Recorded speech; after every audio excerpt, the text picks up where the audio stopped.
Hello,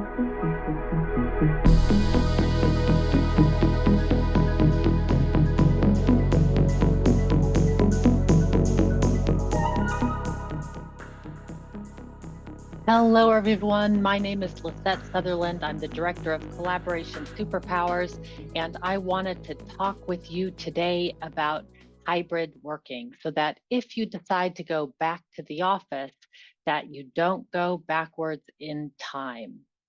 What we know is that some of us really want to go back to the office and some of us really don't.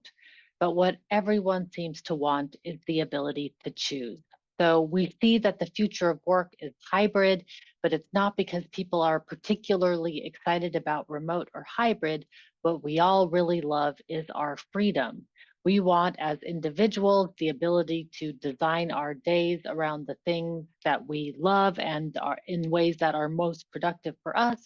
And as companies, we need to decide how remote or hybrid that we want to be. Most companies sit somewhere on this scale of hybrid working where we have some companies requiring people to come back to the office 100% of the time, others requiring mandates a couple of days a week, per month, or per quarter. In other cases, the team can decide when and where they want to work. And in other cases, people are getting rid of offices completely and going 100% remote. And there's no one right way. It's just important to know where you exist on the scale because you'll need to design the systems and processes in order to make that system work. So what we're really going from is the old mindset of office first, where the office is the primary place that we go to get our work done. And we're moving to the new way of working, which is remote first, where the office becomes one of many places that we go to get our work done. And to start us on this conversation, I wanted to take us on a tour of offices over time. And this is a very generalized view of offices over time, just to highlight how things are changing as we move from the physical world to the virtual world. And I want to start us out in the 1970s.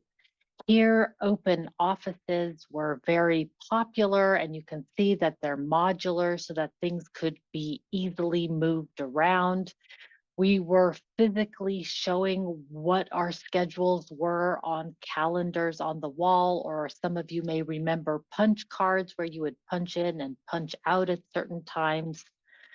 Then came the 80s and the proliferation of the cubicle. And before email, there used to be these interdepartmental mails, even after email, actually, where you would print out a memo and then put it in the envelope. And when you read it, you signed it, and then you would give it to the next person, usually in one of these sort of cubbies or mail boxes. And just to prove that I was there, this is my actual cubicle in the 1990s. I was working in the Bay Area in California. And what I remember about this time that's so different from today is that in this era, we had a central secretary who would take all the calls for the company and then route them to individual desks and individual cubicles. So there was a lot of leaving voicemail and fax machines in those days, but I just wanted to prove that I was actually there. And then we get to the 2000s, and the open office plan makes a comeback. And in fact, even to this day, about 80% of offices in the US are the open office plan. So going to the 2010s, and we start to see the influence of cool and hip tech companies coming onto the market and trying to attract a younger, hipper generation, and offices become more colorful and cool.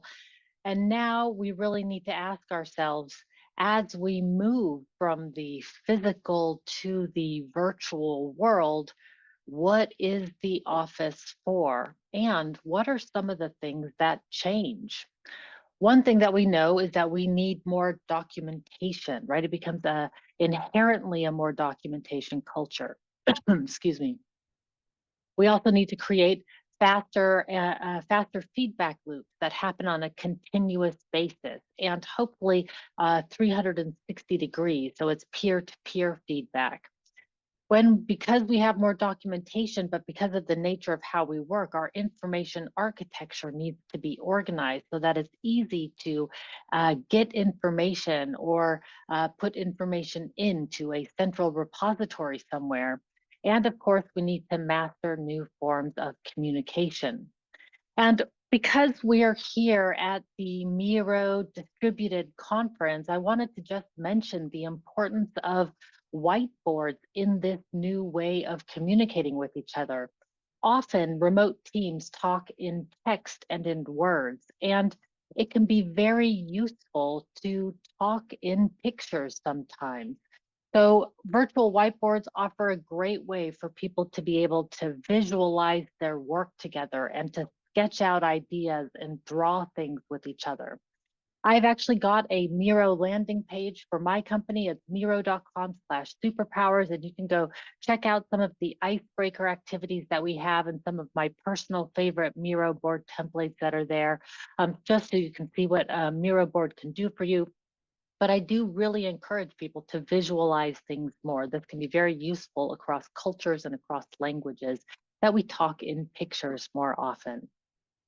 All right, so there are a number of other types of changes that happen on all levels of the organization. On the individual level, what we know is that during the pandemic, productivity was not the issue. We were just as productive online as we were in person. But what really was the issue was burnout. Blending the work and life, especially when we were locked in our homes, really had a consequence, and people recognized that there is difficulty in doing it because there's a lot of self boundaries that we have to place on ourselves. In Cal Newport's book, Deep Work, he mentions that we need to be both on and off. So when we're on, really be on and focus. And when we're off, really be off and giving our brains a break. So no more checking email at like 8 o'clock at night, and then 2 hours later, we're still doing our emails, right? So this on versus off is actually surprisingly difficult for everybody. And the other thing that people are saying is that we want more personal connections, but we don't want more meetings. We are zoomed out. So how do we build those connections in this multimodal hybrid world that we're in? And it turns out that the answer is not simple, but one of the things I like to say is that connection happens when we pay attention to each other. So we need to find points of connection and ways of connecting with each other and being proactive about that. All right. On the team level, some of the biggest changes that we need to consider is that we are in this, what I call a multimodal environment, right? We've got co-located versus distributed. We've got synchronous versus asynchronous work. And as a team, it just requires more planning and more logistics than it would if we were all in person together or even all remote. The other thing that happens when we start to go more remote first is that we go from being time oriented to results oriented, which sounds very easy to say, but in practice is very difficult to implement, right? We used to pay people from 9 to 5, for example, but now we pay people based on their results and their value, because when we're remote first, you can't see what people are doing, right? So we have to measure them in a different way. So those are some of the biggest changes on a team. And of course, some of the biggest changes for leaders comes in the way that we lead. Now, I really believe that the role of a leader is to set the goals and make abundantly clear what success looks like, and then get out of the way so that our team can take us there, and that our main focus should be removing the roadblocks for our team. And in person, leaders can inspire with their charisma and their personalities, right? Like, come on, team, follow me. I know what I'm doing.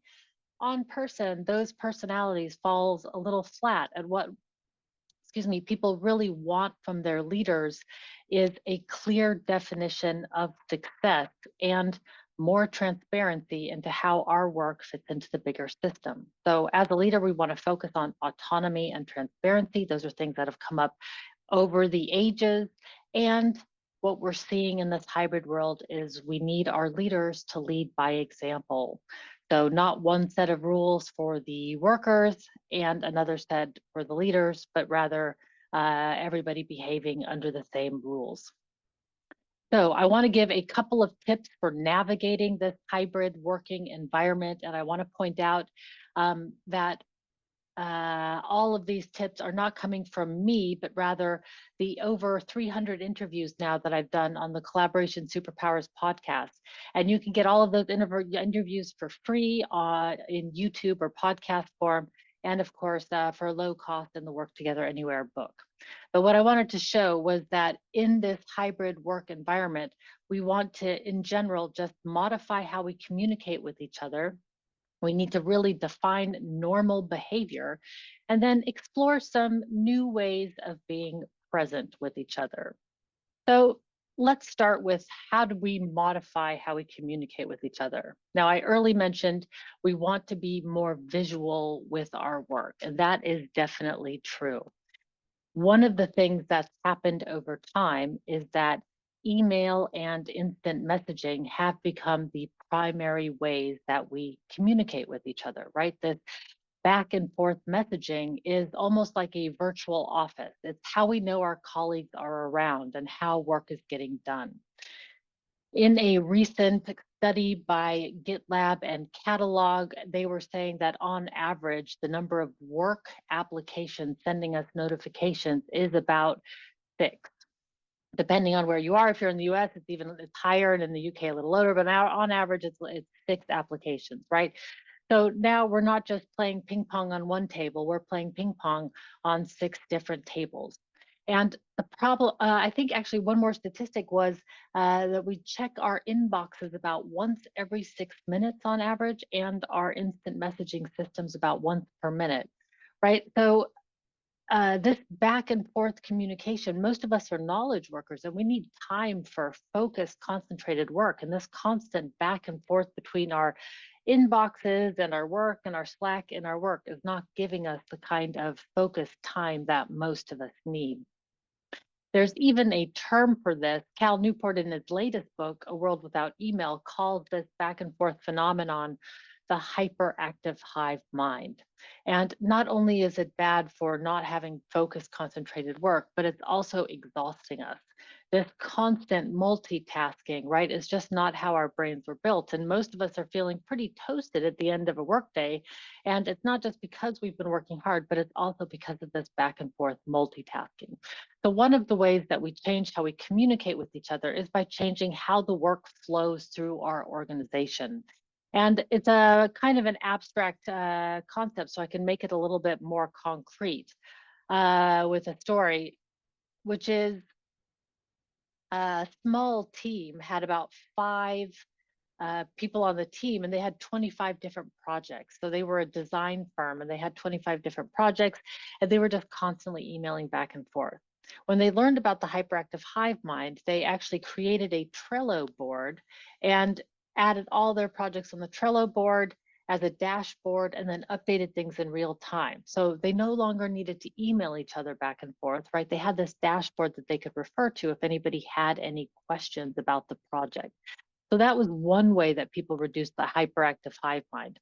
Another way that we might want to, one thing that Cal recommends is creating swarm times. So you would agree to swarm in the morning and swarm in the afternoon.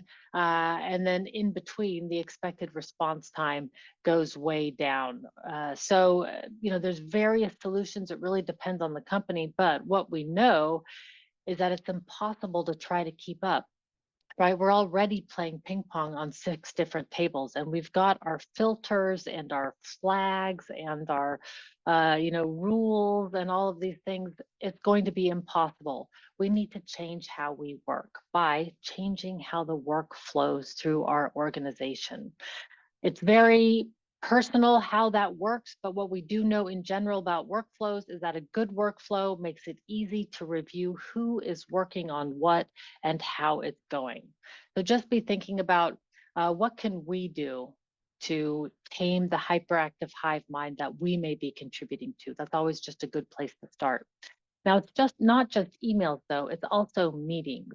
So in general, what we want with meetings is we want to reduce the number of meetings that we need and at the same time improve the ones that we're having. I've seen some really creative techniques for reducing the number of meetings that we need, and I wanted to share those with you.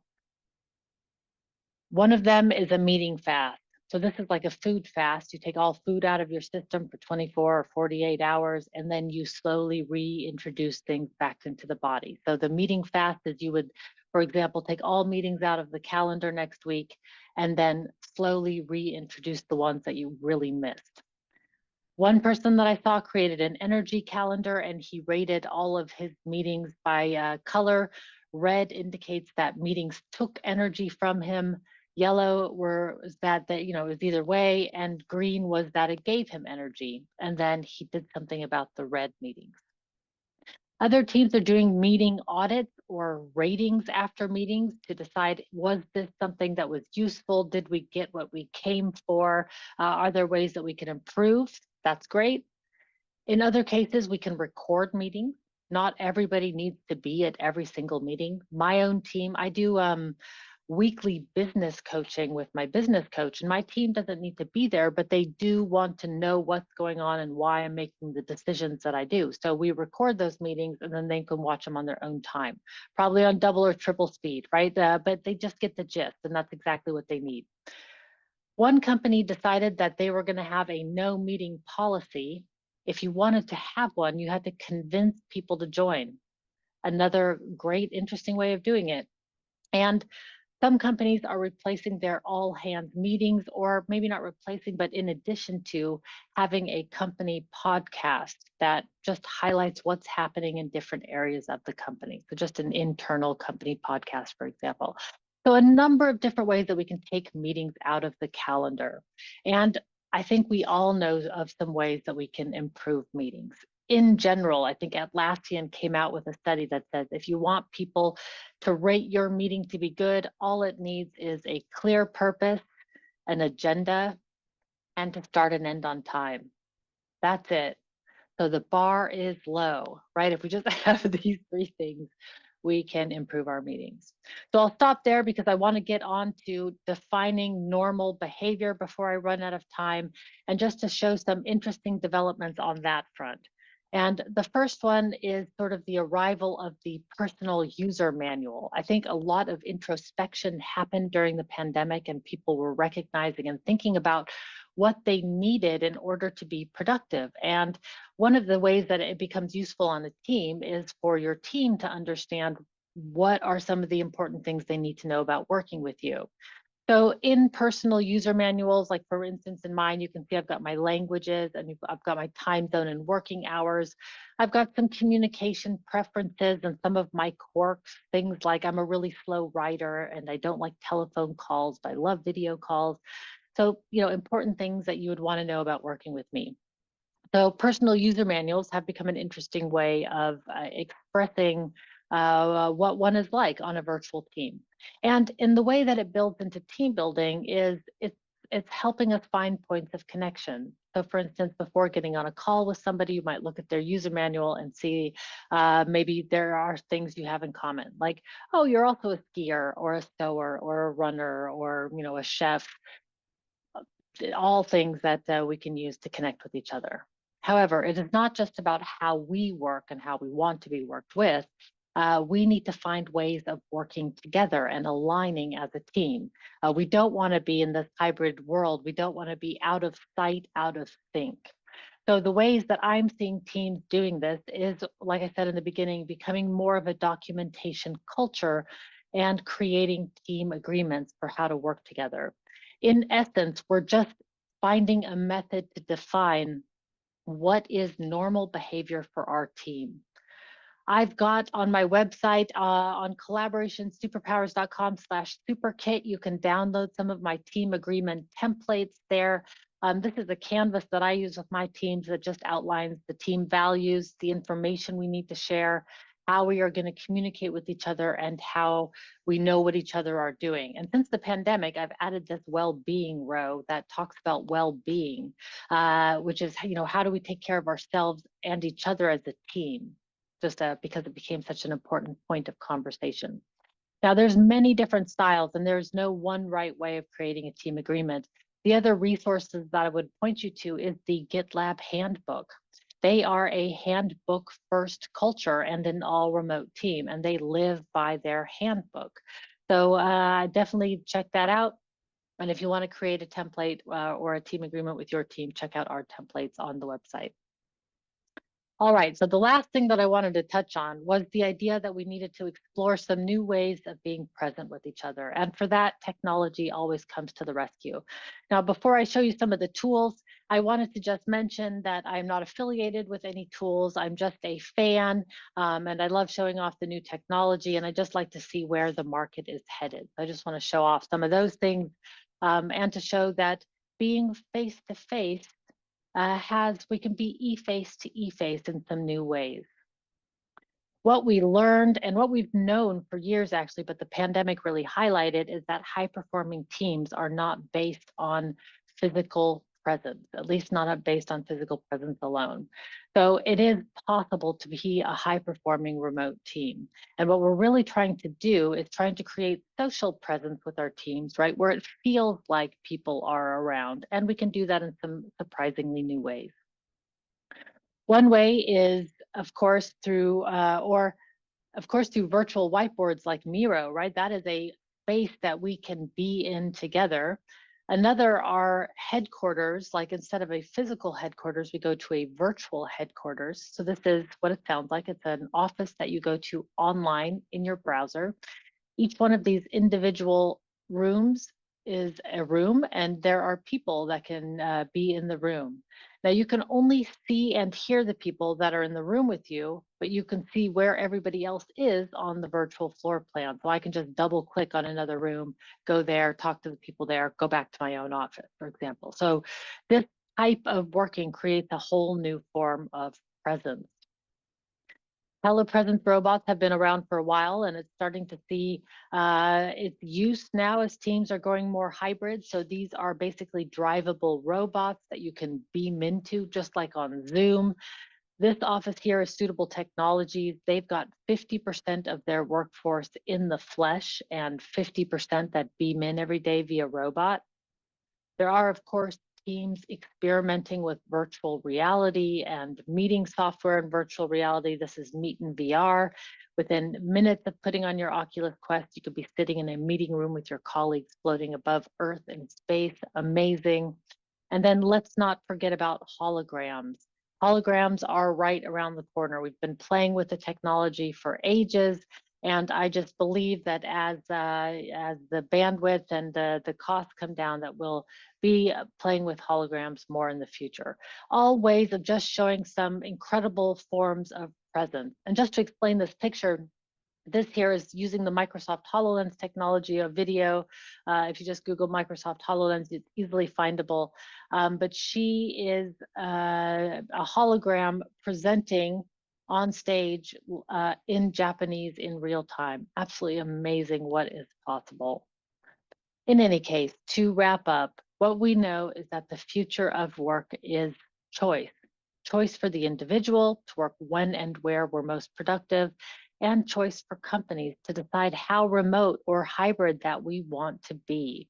And really, it's in everybody's interest to make it work. We can all benefit from being more remote first, regardless of where we are on that landscape of hybrid working, because there will always be reasons that people can't make it to the office, whether it is sick children at home or bad transportation or bad weather, right? I never in the past would have guessed a pandemic, but things do come up in life. So when we get it right, the payoff is huge.